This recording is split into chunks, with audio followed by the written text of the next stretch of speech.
Taste Daily. Taste the Daily. GT Holidays, South India's #1 travel brand. You know you are special when you're with GT Holidays. கவலையின்றி சுவாசியுங்கள். உலகின் தலை சிறந்த மருத்துவர்கள் நுரையீரல் புற்றுநோய் சிகிச்சை அளிக்கிறார்கள். தங்கம் புற்றுநோய் சிகிச்சை மையம், நாமக்கல் மற்றும் கான்பூர். செந்தில் பாலாஜி மீது குற்றம் சுமத்துவதாக கூறி அண்ணாமலை வசமாக சிக்கியிருக்கிறார். அண்ணாமலையை ஓட ஓட விரட்டி செந்தில் பாலாஜி தனது அரசியல் ஆளுமையை நிரூபித்துக் கொண்டிருக்கிறார். காவல்துறை பணியிலிருந்து வேலை செய்ய முடியாமல் ஓடி வந்து அரசியல் பிழைப்பு நடத்தி கொண்டிருக்கும் அண்ணாமலை அவரது உள்ளூரில் மட்டுமல்ல வெளியூரிலும் தோல்விதான் கண்டிருக்கிறார் என கண்ணியமாக அண்ணாமலையை எதிர்த்திருக்கிறார் செந்தில் பாலாஜி. ஆனால் அண்ணாமலையோ தரம் தாழ்ந்து தாய் தகப்பனாரோட எல்லாம் செந்தில் பாலாஜியை ஒப்பிட்டு பேசியிருக்கிறார். இவ்வளவுதான் செந்தில் பாலாஜியின் தரமும் அண்ணாமலையின் தரமும் என பத்திரிகையாளர்களும் அரசியல் வல்லுநர்களும் பேசி வருகிறார். இப்படி செந்தில் பாலாஜியும் அண்ணாமலையும் மீண்டும் போர் தொடுத்திருப்பது எதை நோக்கி செல்ல போகிறது? மீண்டும் அண்ணாமலையை தோலெடுத்து காட்டி தோல்விகளை பரிசாக வழங்கப் போகிறாரா செந்தில் பாலாஜி என்பது குறித்து இன்று விரிவாக பார்க்கலாம். தமிழக அரசியல் களத்தில் மீண்டும் செந்தில் பாலாஜி மற்றும் அண்ணாமலையின் போர் ஆரம்பித்துள்ளது. அதாவது வார்த்தை போர். அண்ணாமலை செந்தில் பாலாஜியை ஜாமீன் அமைச்சர் என்றும் அவரது தாய் தகப்பனாரை குறிப்பிட்டு தெம்பிருந்தால் என் மீது வழக்கு போடட்டும் என்று வாய்சவடால் விட்டிருந்தார் அண்ணாமலை. அதே அண்ணாமலைக்கு சில காலங்களாக சிறையில் இருந்த பின் வெளியே வந்து அமைதியாக அமைச்சரவை பதவியும் தனது அதிரடி அரசியல் ஆட்டங்களையும் நடத்தி கொண்டிருந்த செந்தில் பாலாஜி இப்பொழுது அண்ணாமலைக்கு பதிலடி கொடுக்க தயாராகிவிட்டார். பதிலடி சுட சுட கொடுத்து கொண்டிருக்கிறார். அதாவது முதலாவதாக அவர் கூறியதை போன்று தான் தரம் தாழ்ந்து என்னால் பேச முடியாது, எனது அரசியல் வாழ்க்கை என்பது 25 ஆண்டுகளுக்கு மேலாக இருக்கிறது. ஆனால் அண்ணாமலையோ செய்த வேலையை செய்ய முடியவில்லை என்று போலீஸ் வேலையிலிருந்து விட்டால் போதும் என்று ஓடி வந்தவர். அப்படியும் அரசியல் களத்தில் வந்தாரே என்றால் அரசியலிலும் ஒரு அரைகுறை அரசியல்வாதி. வந்தவுடன் ஆளே இல்லாத கட்சியில் மாநில தலைவர் பதவி கொடுத்து இருக்கிறார்கள். அந்த கட்சியிலும் வந்து ஏதேனும் அனுபவம் பெற்றவர்களின் அரசியலை கையில் எடுத்துக்கொண்டு அவர்களோடு இணைந்து பணியாற்றி இருந்தால் அவரை ஒரு அரசியல்வாதியாக கருதலாம். ஆனால் அண்ணாமலையோ போலீஸ் துறையில் இருந்த கிரிமினல் போன்று தனது கிரிமினல் புத்திகளை சொந்த கட்சியிலேயே ஆட்படுத்தி சீனியர்களை எல்லாம் காலி செய்துதான் இன்று பாஜகவில் நிலைத்து நிறுத்தினாலும் செல்லும் இடங்களிலெல்லாம் தோல்வி. அதாவது செந்தில் பாலாஜி கூறுவது போன்று உள்ளூரிலும் தோல்வி, வெளியூர் சென்றாலும் தோல்வி, எங்கு சென்றாலும் தோல்வி. அண்ணாமலை போட்ட அனைத்து திட்டங்களும் கடந்த ஓராண்டுகளில் தோல்வியில்தான் முடிந்திருக்கிறது. ஆனால் தினந்தோறும் பத்திரிகையாளர் சந்திப்பு மட்டும் நடத்தி கொண்டிருக்கிறார். புதிதாக ஏதோ ஒன்றை கிளப்பி கொண்டிருப்பார். அது அப்பொழுது பிரேக்கிங்க்கு வரும். இது அவரது அரசியல் அறியாமையும் அரசியல் அனுபவமின்மையும் நன்கு தெரிந்திருக்கிறது.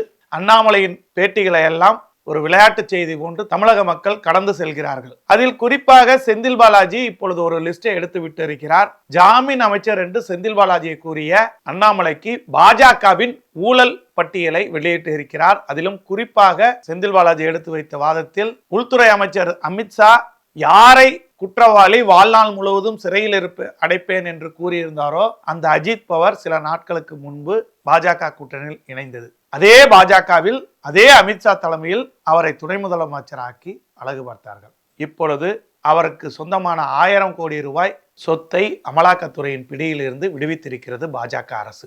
இதுதான் பாஜக அரசின் ஊழல் வெளிப்பாடாக இருக்கிறது என்று தமிழகம் மட்டுமல்ல அகில இந்திய அரசியல் நிலவரம் கூறுகிறது. அந்த வகையில் தமிழ்நாட்டு அரசியல் ரீதியாக திமுக அதிமுக மோதல் என்ற கள நிலவரத்தை திமுக பாஜக என்ற திசையில் கொண்டு செல்ல பெரும்பாடுபட்டார் தமிழக பாஜக தலைவர் அண்ணாமலை. கடந்த ஆண்டு ஆரம்பத்தில் தமிழக அரசின் பலதுறை மீதான அடுக்கடுக்கான குற்றச்சாட்டுகளை முன்வைத்தார். திமுக ஃபைல்ஸ் 1, 2 ஏன் மீண்டும் 3 கூறுவேன் என்றார். இதெல்லாம் காமெடியில் முடிந்திருக்கிறது. அதே நேரத்தில் அண்ணாமலையின் வாட்ச் விவகாரம் சூடுபிடிக்க தொடங்கியது. அண்ணாமலை கையில் கட்டியிருப்பது வெளிநாட்டு வாட்ச் என்றும் அது பல லட்சம் மதிப்புடையது என்றும் திமுகவினர் விமர்சித்தனர். ஆனால் அது ரஃபேல் விமானத்தின் உதிரி பாகங்களால் தயாரிக்கப்பட்ட வாட்ச் என அண்ணாமலை தெரிவித்திருந்தார். அதைத் தொடர்ந்து வாட்ச் வாங்கியதற்கான ரசீது அண்ணாமலை வெளியிட வேண்டும் என அமைச்சர் செந்தில் பாலாஜி அவரை வாட்டி வதைத்தார். கேள்வி மேல் கேள்வி துடைத்தார்.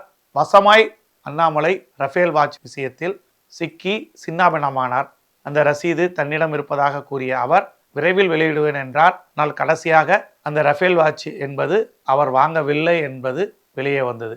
இருந்தாலும் அதில் தனது அரசியல் களத்தில் முகத்திரையை கிழித்து தொங்கவிட்ட செந்தில் பாலாஜியின் மீது வெஞ்சன்ஸ் வைத்தும், கொங்கு மண்டலத்தில் தான் நினைக்க இருப்பதை செந்தில் பாலாஜி இருக்கும் வரை சாதிக்க முடியாது என்று ஒரு மனக்கணக்கு போட்டு அரவக்குறிச்சியில் வாங்கிய அடி பத்தாது என்று கொங்கு மண்டலம் முழுவதும் தன்னால் சாதிக்க முடியும் என்று கருதியிருந்த அண்ணாமலை செந்தில் பாலாஜியை ஏதேனும் கூறி சிறைக்கு அனுப்பிவிடலாம் என்று நாள் குறித்தார். சொன்னது போன்றே மத்திய அரசும் அண்ணாமலையின் பேச்சுக்கு இசைவு கொடுத்து அமலாக்கத்துறையின் மூலமாக பழைய வழக்கில் அவரை சிறையில் எடுத்தது. இருந்தாலும் அண்ணாமலை செந்தில் பாலாஜி கிரவுண்டில் இல்லை என நாடாளுமன்ற தேர்தலில் பல்வேறு வெற்றிகளை பெற்றுவிடலாம் என்று டெல்லியில் கூறியிருந்தார். அப்படி இருந்தும் சிறையிலிருந்தே அண்ணாமலையை ஓடி துரத்தியது மட்டுமல்ல, அதிமுகவையும் ஓட துரத்தி அதே கொங்கு மண்டலத்தில் திமுகவின் வெற்றியை சிறையிலிருந்தே சாதித்து கொடுத்தார் செந்தில் பாலாஜி. அண்ணாமலை செல்லும் இடமெல்லாம் தோல்வி, அவர் போட்ட கணக்குகள்லாம் தோல்வி என்றவுடன் டெல்லியில் இருந்து இடியாய் இறங்கியது அண்ணாமலைக்கு. இனி நீங்கள் சொன்னதை நாங்கள் கேட்டது போதும், நீங்கள் அரசியலில் சிறிது காலம் ஓய்வெடுங்கள் என்று கூறியதை தொடர்ந்து அண்ணாமலை பல கட்டுக்கதைகளை விட்டு லண்டனிற்கு படிக்க செல்வதாக அரசியலுக்கு சிறிது காலம் ஓய்வு கொடுத்த தமிழகத்தின் முதல் அரசியல்வாதியாக இருந்தார். இந்த நிலையில் மீண்டும் அதானி விவகாரத்தில் முதலமைச்சர் ஸ்டாலினை அவரது வீட்டில் சந்தித்து பேசியதாக எதிர்க்கட்சிகள் குற்றச்சாட்டு வைத்தது. குறிப்பாக அண்ணாமலை இந்த குற்றச்சாட்டை பேசியிருந்தார். இதற்கு பதிலளிக்கும் வகையில் அதானியை முதல்வர் சந்திக்கவே இல்லை என்றும், அதானி நிறுவனத்துடன் எந்த ஒப்பந்தமும் போடவில்லை எனவும் மின்துறை அமைச்சர் செந்தில் பாலாஜி விளக்கம் அளித்திருந்தார். இந்நிலையில் செந்தில் பாலாஜியை மீண்டும் அட்டாக் செய்ய நினைத்த அண்ணாமலை அதானி நிறுவனத்துடன் எந்த கட்டணமும் செலுத்தவில்லை என்று முழு பூசணிக்காயை சோற்றில் மறைக்கிறார் என்றும், உண்மையில் அதானி நிறுவனத்துக்கு செலுத்திய மொத்த கட்டணம் என்ன என்பதை ஜாமீன் அமைச்சர் வெளிப்படையாக தெரிவிப்பாரா என்று கேள்வி எழுப்பினார். ஜாமீன் அமைச்சரின் உருட்டல் மிரட்டலுக்கெல்லாம் பாஜக பயப்படாது என்று அண்ணாமலை கொக்கரித்தார். இவ்வளவு காலம் அமைதி காத்து கொண்டிருந்த செந்தில் பாலாஜி களத்திற்கு வந்து பதிலடி கொடுக்க தயாராகிவிட்டார். அண்ணாமலை நாராக கிழித்து தொங்கவிட்டார். ஒரு விஷயம் புரியவில்லை என்றால் படித்து தெரிந்து கொள்ள வேண்டும், அல்லது பலமுறை படித்து யோசித்திருக்கலாம். படித்தும் புரியவில்லை என்றால் தெரிந்தவர்களிடம் கேட்டு புரிந்து கொள்ள பக்குவம் இல்லை என்றால் அந்த அளவுக்கு அறிவுத்திறன் இல்லாதவர் தான் அண்ணாமலை என்று காட்டமாக செந்தில் பாலாஜி விமர்சித்தார். அறிக்கைகள் மற்றும் விமர்சனங்களை பார்த்து நாங்கள் ஒருபோதும் அஞ்சுவதில்லை, சிந்தித்ததும் இல்லை.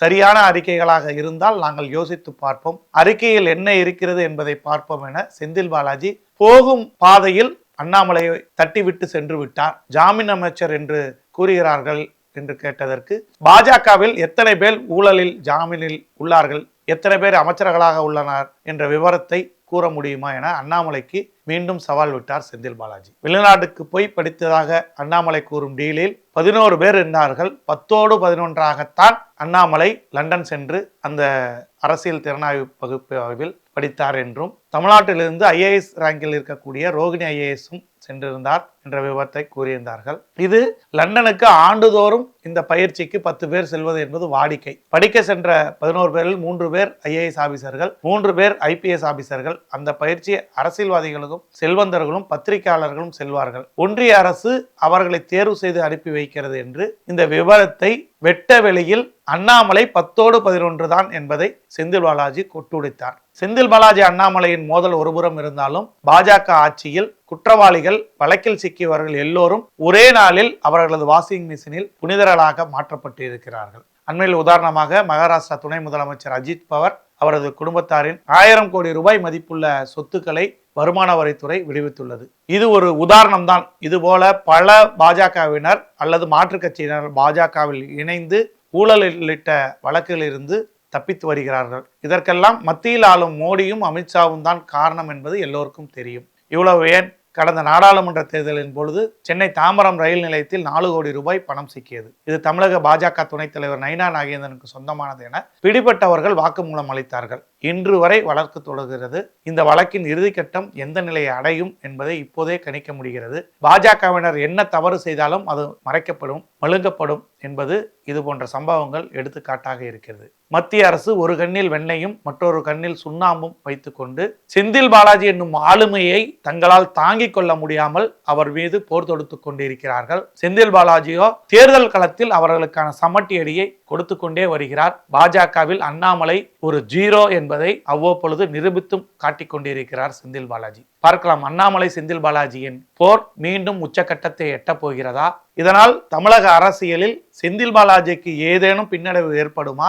மக்கள் மன்றத்தில் பாஜக எழவே முடியாதா என்பதையெல்லாம் பொறுத்திருந்து பார்க்கலாம். அதுவரை காத்திருப்போம்.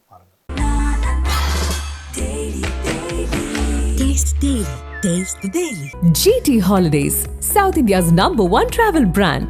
You know you are special when you're with GT Holidays. கவலையின்றி சுவாசியுங்கள். உலகின் தலை சிறந்த மருத்துவர்கள் நுரையீரல் புற்றுநோய் சிகிச்சை அளிக்கிறார்கள். தங்கம் புற்றுநோய் சிகிச்சை மையம், நாமக்கல் மற்றும் கான்பூர்.